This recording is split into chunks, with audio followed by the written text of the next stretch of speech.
Hello दोस्तों, स्वागत हमारी आज की एक और नई वीडियो में। आज की इस वीडियो में हम आपको दो महत्वपूर्ण लेखक के परिचय कराने जा रहे हैं। पहला है आपका डॉक्टर वासुदेव शरण अग्रवाल और दूसरा है आपका हजारी प्रसाद द्विवेदी। ये दोनों ही मोस्ट इम्पोर्टेंट है आपके बोर्ड एग्जाम के लिए। तो जितने भी क्लास 12 के बच्चे इस वीडियो को देख रहे हैं, जल्दी से चैनल को सब्सक्राइब कर लीजिए और वीडियो को लाइक कीजिए। ये दो परिचय बहुत ही इम्पोर्टेंट है आपके बोर्ड एग्जाम में। इन दो में से कोई ना कोई आपके बोर्ड एग्जाम में जरूर से जरूर मिलेगा। और जो भी ये दो परिचय तैयार कर रहे हैं तो इनके लिए बहुत ही इम्पोर्टेंट है। ठीक है, तो चलिए वीडियो को स्टार्ट करते हैं। सबसे पहले आपको हेडिंग डालनी होगी जीवन परिचय। आपके बोर्ड एग्जाम में पूछा जाता है कि डॉक्टर वासुदेव शरण अग्रवाल का जीवन साहित्यिक परिचय पूछते हैं। ठीक है, तो साहित्यिक परिचय पूछे तो 2-3 लाइनें आपको जीवन परिचय में भी लिखनी होती है। ठीक है, तो उनके जीवन के बारे में भी आपको बताना होगा। साहित्यिक परिचय देना होगा, बट पहले आपको डालनी होगी जीवन परिचय। उसके बाद जीवन परिचय में 2-3 लाइनें आपको लिखने के बाद साहित्यिक परिचय लिखना होगा। उसके बाद आपको कृतियां लिखनी होगी और आपको पूरे 5 नंबर मिल जाएंगे। ठीक है, तो कैसे लिखते हैं चलिए स्टार्ट करते हैं। सबसे पहले आपको हेडिंग डालनी है जीवन परिचय। इसमें लिखना है डॉक्टर वासुदेव शरण अग्रवाल का जन्म सन 1904 ईस्वी में मेरठ जिले के खेड़ा नामक गांव में हुआ था। ठीक है, तो कि इनका जन्म अगर आपको याद भी नहीं हो रहा, मतलब आपको मेन मेन चीजें इसमें याद करनी। इनका जन्म कब हुआ, इनके पिता का नाम क्या है और इनकी शिक्षा कहाँ हुई। तो अगर ये याद कर लेते हो, बाकी आपको जब बस पढ़ लेना कि क्या क्या हुआ था, बाकी अपनी बना के लिख सकते हैं। ठीक है, अपने आप। तो डॉक्टर वासुदेव शरण अग्रवाल का जन्म 1904 में मेरठ जिले के खेड़ा नामक ग्राम में हुआ था। इनके माता पिता लखनऊ में रहते थे। ठीक है, तो इसमें आपको जो 1904 ईस्वी है मेरठ, इनको आपको ब्लैक पेन से लिखना है जिससे कि हाईलाइट हो और दिखे दूर से। तो जो इनका जन्म है सन 1904 से ब्लैक पेन से लिखना, मेरठ आपको ब्लैक पेन से लिखना है।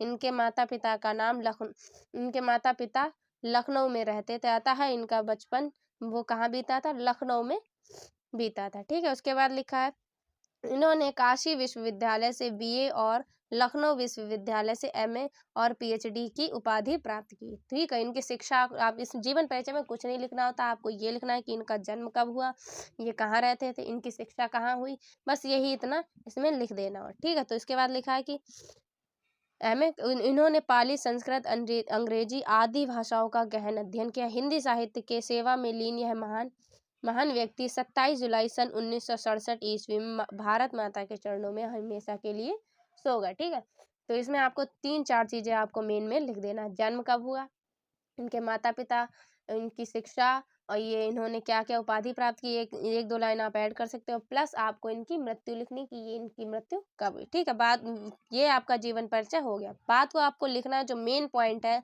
जो आपसे पूछता है बोर्ड एग्जाम में कि साहित्यिक परिचय देते हुए इनकी रचनाएं लिखिए। ठीक है, तो मेन आपका जो होता है वो होता है साहित्यिक परिचय।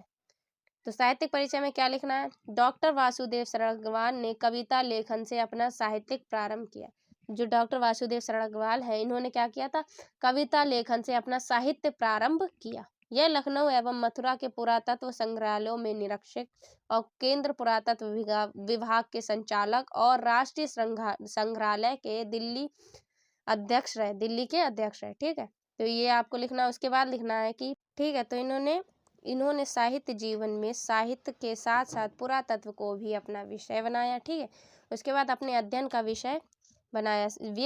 ये भाषा साहित्य के प्रकांड विद्वान थे तथा बाद में इन्होंने मुख्य रूप से पुरातत्व को ही अपना विषय बनाया। ठीक है, उसके बाद लिखा है कि इन्होंने भाषा शुद्ध खड़ी बोली, जो इनकी भाषा है वो क्या है, शुद्ध खड़ी बोली है। और इन्होंने अपनी भाषा में देशज शब्द का भी प्रयोग किया है। यह केवल एक गद्य के लेखक नहीं बल्कि काव्य प्रेमी भी थे। तो आपको साहित्यिक परिचय में इतना लिख देना। अगर आपको ये याद करना तो इसको आपको वीडियो देख लीजिए और इसमें आपको मेन मेन चीजें हमने जो बताई। जीवन परिचय में आपको इनका पहले जन्म लिखना है, उसके बाद माता पिता और इनकी शिक्षा और इनको जो उपाधि और इनकी जो मृत्यु, बस इनको अब जीवन परिचय में मेन मेन पॉइंट लिखना। फिर उसके बाद आपको साहित्यिक परिचय में 7 से 8 लाइनें लिख देंगी। उसके बाद आपको क्या लिखना है, जो मेन है जिसमें आपको 2 नंबर मिलते हैं। अगर आपने रचनाएं लिख दी तो आपको पूरे 5 नंबर मिल जाएंगे। तो कृतियां लिखने के बाद आपको कृतियां हेडिंग डालना। उसके बाद लिखना डॉक्टर वासुदेव शरण अग्रवाल जी ने निबंध संग्रह, शोध तथा संपादक क्षेत्र के महत्वपूर्ण कार्य किया है। ठीक है, इनकी रचनाएं निम्नलिखित है। इतना लिखने के बाद आपको रचनाएं लिखनी है। तो सबसे पहले है निबंध संग्रह। निबंध संग्रह में कौन सी है? कल्पवृक्ष, कल्पलता, पृथ्वीपुत्र और बागधारा वेद विद्या। ठीक है, तो जो इनके क्या है, सब क्या है, इनके निबंध है। उसके बाद शोध ग्रंथ कौन से? पाणिनि, कालीन, भारत, और उसके बाद संपादन जो है वो पद्मावत और हर्ष चरित है। अगर आप बाई चांस इस टाइप से नहीं लिख पा रहे, भूल जा रही है हेडिंग जो हमने लिखी है, निबंध संग्रह, शोध ग्रंथ और संपादन, इस टाइप से अगर नहीं लिख पा रहे तो कोई दिक्कत नहीं। आपको कृतियां ये वाली लिखने के बाद आपको क्या लिखना? डायरेक्ट, सिर्फ आपको इस डायरेक्ट लिख देना है। जैसे रचना कृतियां लिखी, उसके बाद आपको ऐसे लिख देना कल्प वृक्ष का 4 से 5 आपको डायरेक्ट कृतियों के बाद लिख देना। जैसे यहाँ पे आपने हेडिंग डाली, उसके बाद नेक्स्ट लाइन से आपको लिख देना कल्प वृक्ष, कल्पलता, और कॉमा लगा के आपको 5 से 6 लिख देना आदि। बस ऐसे लिख देंगे तब भी आपको फुल मार्क्स मिल जाएगा। अगर आप हेडिंग वाइज रचनाएं नहीं लिख पा रहे तो आप वैसे भी लिख सकते हैं। ठीक है, उसके बाद है डॉक्टर हजारी प्रसाद द्विवेदी। इनका भी मोस्ट इम्पॉर्टेंट, इन दो में से आपके कोई ना कोई एक तो बोर्ड एग्जाम में पूछ ही लिया जाएगा, तो इसलिए इन दोनों को आपको तैयार करना है। इन दोनों में से कोई ना कोई, ये दो आएंगे ही आएंगे, इन दोनों में से कोई ना कोई एक तो जरूर ही पूछ ले। अगर दो नहीं आएंगे तो एक तो जरूर ही आए। ठीक है, तो आपको इन दोनों में से कोई एक जरूर से जरूर तैयार कर लेना है।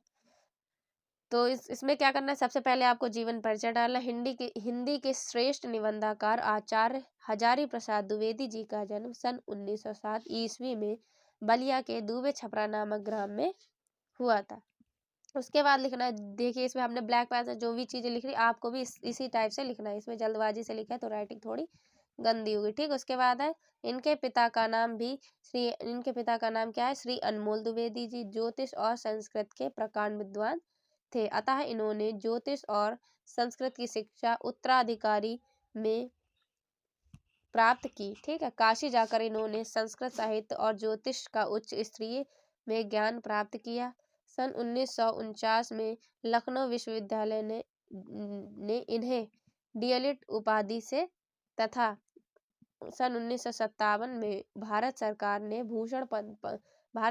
पद्म भूषण की उपाधि से विभूषित किया। ये कुछ विभागों के अध्यक्ष एवं श्रेष्ठ शिक्षक कार्य करते हुए 18 मई सन 1979 ईस्वी को हिंदी के यह प्रकांड महान साहित्य संसार को सूना करके पंचतत्व में लीन हो गए। ठीक है, तो जीवन परिचय में आपको इतना लिखना है। उसके बाद साहित्य परिचय, साहित्य सेवा या साहित्य परिचय आप कुछ भी लिख सकते हैं। ठीक है, उसके बाद लिखना है कि हिंदी के उच्च स्तरीय ललित निबंधकारों में आचार्य द्विवेदी का मूल धन स्थान है। वे उच्च कोटि के निबंधकार और सफल आलोचक द्विवेदी जी का साहित्य सेवा को डीएलिट, पद्म भूषण और मंगला प्रसाद पारितोषिक से सम्मानित किया। तो आपको साहित्यिक परिचय में इतना लिख देना सफिशिएंट। उसके बाद आपको क्या हेडिंग डालनी है? रचनाएं हेडिंग डालने के बाद आचार्य हजारी प्रसाद द्विवेदी जी, यहाँ पे हजारी प्रसाद द्विवेदी यहाँ पे होगा। ठीक है, आचार्य हजारी प्रसाद द्विवेदी का साहित्य बहुत विस्तृत है। इन्होंने अनेक विधाओं में उत्तम साहित्य की रचना की। इनकी प्रमुख रचनाएं निम्नलिखित है। इस टाइप से लिखने के बाद आपको फिर से वही उसी टाइप से लिखना है। पहले निबंध संग्रह लिखना है। निबंध संग्रह में पहला है अशोक के फूल, कुटज, विचार प्रवाह, विचार वितर्क और आलोक पर्व और कल्पलता। ठीक है, जिनके क्या है? सब निबंध संग्रह। उसके बाद है आलोचना साहित्य, सूरदास कालिदास की लालित योजना। उसके बाद कबीर, साहित्य सहचर और साहित्य का मर्म। ठीक है, तो आलोचना साहित्य में इतना लिख देना। उसके बाद इतिहास में लिखना है आपको हेडिंग डाल के, हिंदी साहित्य की भूमिया, हिंदी साहित्य का आदिकाल, हिंदी साहित्य आदि। ठीक है, अगर आप इस टाइप से नहीं भी लिख पा रहे हैं हम आपको बताएं। ठीक है, उसके बाद आपको हेडिंग डालनी है उपन्यास। उपन्यास में हेडिंग डालने के बाद आपको लिखना बाणवट की आत्मकथा और चारू चंद्र लेख, पुनर्नवा और अनाम दास का पोथा। तो ये सब क्या है? इनकी उपन्यास। और इनकी जो सबसे सर्वश्रेष्ठ है वो है बाणवट की आत्मकथा। सबसे जो श्रेष्ठ इनकी उपन्यास है वो बाणवट की आत्मकथा। उसके बाद साहित्य में स्थान आप लिख सकते हैं। इसमें हमने लिख दिया। तो साहित्य में स्थान में आपने लिखना आचार्य हजारी प्रसाद द्विवेदी जी गद्य के प्रतिभाशाली रचनाकार थे। इन्होंने साहित्य के इतिहास लेखन को नवीन दिशा प्रदान की। वे प्रकांड विद्वान, उच्च कोटि के विचारक और समर्थ आलोचक, गंभीर आलोचना विचार प्रधान निबंधों के और उत्कृष्ट उपन्यासों के रचनाकार द्विवेदी जी ने निश्चित ही हिंदी साहित्य को गौरवपूर्ण स्थान पा लिया। ठीक है, आपको साहित्य में स्थान लिखना हो तो लिख दीजिए, अगर लिख देंगे तो अच्छा हो जाएगा, आपको नंबर अच्छे मिल जाएंगे। ठीक है, वरना तो अगर नहीं लिखना है तो कोई दिक्कत वाली बात नहीं। अब रही बात रचनाओं की, रचनाएं आप कैसे लिखें, अगर आप इस टाइप से नहीं लिख पाते तो आप भी इसमें क्या करेंगे, आप इसमें भी उसी टाइप से लिखेंगे। जैसे पहले आपने लिख दिया बाणभट्ट की आत्मकथा, अशोक के फूल, कॉमक कुटज, आप इस टाइप से भी लिख सकते हैं ब्लैक पेन। ये तरह लिखने के बाद नेक्स्ट लाइन से आप ब्लैक पेन से सारी रचनाएं इकट्ठी लिख दीजिए, कोई दिक्कत नहीं। तो ये थे आपके 2 महत्वपूर्ण जीवन परिचय जो बोर्ड एग्जाम में बहुत बार पूछेगा, और ये दोनों ही मोस्ट इम्पोर्टेंट है। ठीक है, अगर आप ये दोनों ही पढ़ लेते हैं, उन दोनों में से कोई ना कोई एक तो आपको बोर्ड एग्जाम में जरूर से जरूर मिलेगा। और इस अगर आप लास्ट टाइम पे अगर आपने कुछ भी नहीं पढ़ा है और लेखक के कोई भी परिचय नहीं पढ़े, तो हम आपको कहेंगे सिर्फ आप ये 2 पढ़ लीजिए, इन 2 में से आपको एक बोर्ड एग्जाम में 101% आपको मिल ही जाएगा। ठीक है, तो आप इन दोनों में से दोनों को पढ़ लीजिए, ये दोनों ही इम्पोर्टेंट है।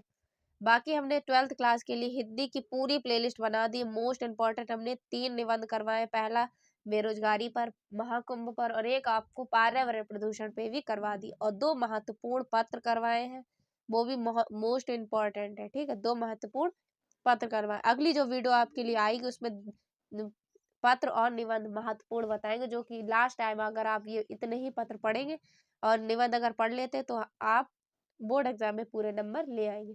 तो अगर आप वो वीडियो देख रहे हैं तो शाम को 5 बजे उस वीडियो को देख लीजिएगा, शाम को 5 बजे वो वीडियो पड़ जाएगी। तो हम मिलते हैं आपसे एक और अगली इंपॉर्टेंट वीडियो में, तब तक ले जय हिंद, ऑल द बेस्ट। इस चैनल की नोटिफिकेशन बेल को ऑन कर लीजिए, इसी टाइप की वीडियो आपको अभी और मिलने वाली है। ठीक है।